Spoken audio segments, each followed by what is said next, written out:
Bon recrutement, fier partenaire de Mode d'emploi.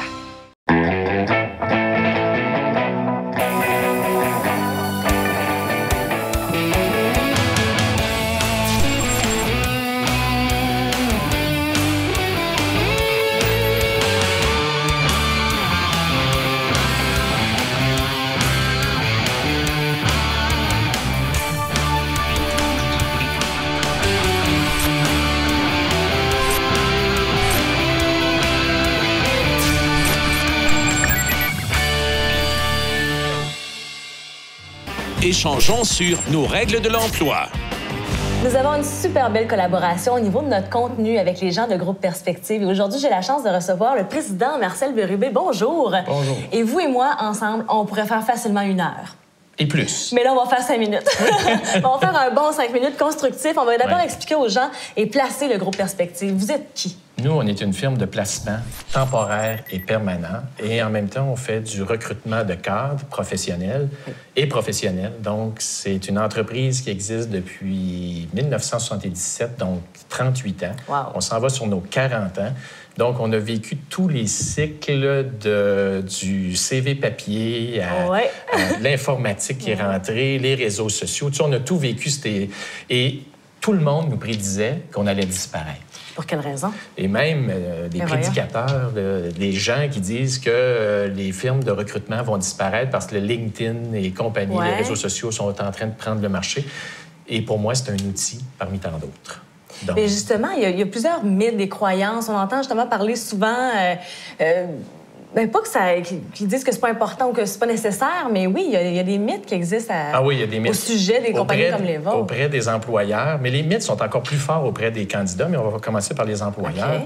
Au niveau des employeurs, les employeurs pensent toujours que les candidats qu'on leur réfère, c'est des candidats de moindre qualité. C'est des gens qui sont marginaux, qui ont un peu de misère à se trouver des emplois. Donc, les firmes de recrutement, ils nous perçoivent comme étant des gens et au contraire, on fournit des gens de qualité. Les gens passent par nous parce que, justement, ils veulent se trouver une bonne job. Et c'est des gens qui ont une bonne compétence par rapport à ça.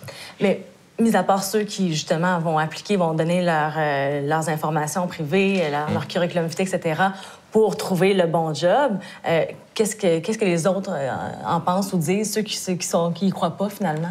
Je dirais c'est plus au niveau des candidats là, que les gens ont une perception. C'est-à-dire les candidats vont toujours penser qu'on leur donne des jobs bas de gamme, des jobs de pas de qualité. Ça, c'est la perception vraiment des candidats. Mais celle qui est la plus forte là, qu'on voit au niveau des candidats, là, c'est qu'on fait une retenue à la source de leur salaire. Donc, on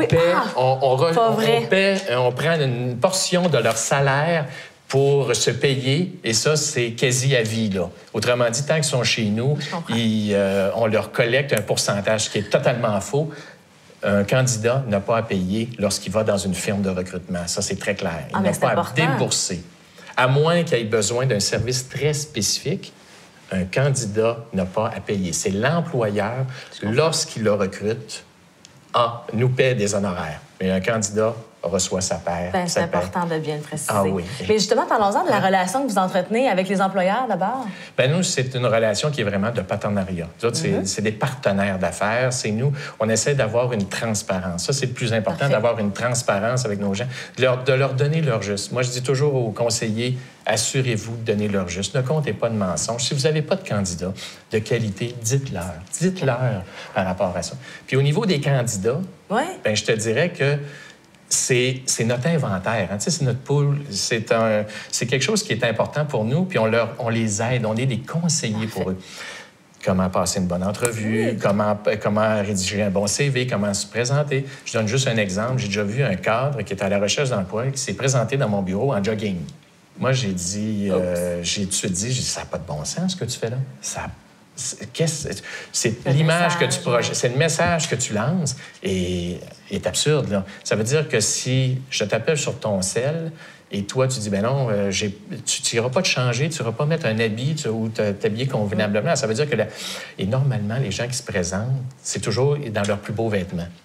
Donc, ça donnait une idée du reste de la garde-robe. Oui, puis les gens, un autre mythe aussi que je veux revenir, c'est les gens pensent qu'on a une baguette magique. Au niveau de l'employeur, c'est la même chose. Un employeur vient nous dire, bien écoutez, demain matin, j'ai besoin de 30 personnes. Il pense que demain matin, on sort une baguette magique et 30 personnes vont apparaître. C'est pas ça. Le marché, aujourd'hui, c'est pénurique, c'est vieillissant. Donc, on est dans une période où c'est beaucoup plus difficile de recruter. Et c'est plus de la sélection, là. Vraiment, on fait du recrutement, de la chasse de tête pour avoir des candidatures. Puis au niveau des candidats, ils ont une très forte attente par rapport à la firme parce qu'ils se disent ils vont me trouver une job. Puis moi, je leur dis toujours, c'est vous. J'ai pas de baguette magique au niveau de... Et ça s'appliquerait dans différents domaines également. Dans c'est tous souvent les domaines. ça. Si ça fonctionnait comme ça avec des baguettes magiques, mon Dieu Seigneur. Ouais, je veux pas non plus leur créer de l'espoir. On peut pas créer d'espoir. Il faut être assez juste et honnête envers le candidat, mais aussi envers l'employeur. Faire à croire qu'on a un candidat là, qui n'existe pas, ça ne marche pas. Mais c'est bien résumé. Je trouve qu'on dirait vraiment que vous installez une relation qui est gagnante-gagnante. Donc, gagnante pour l'employeur, gagnante pour l'employé également, le futur employé. On est une entreprise qui vise le court, moyen et long terme avec nos clients.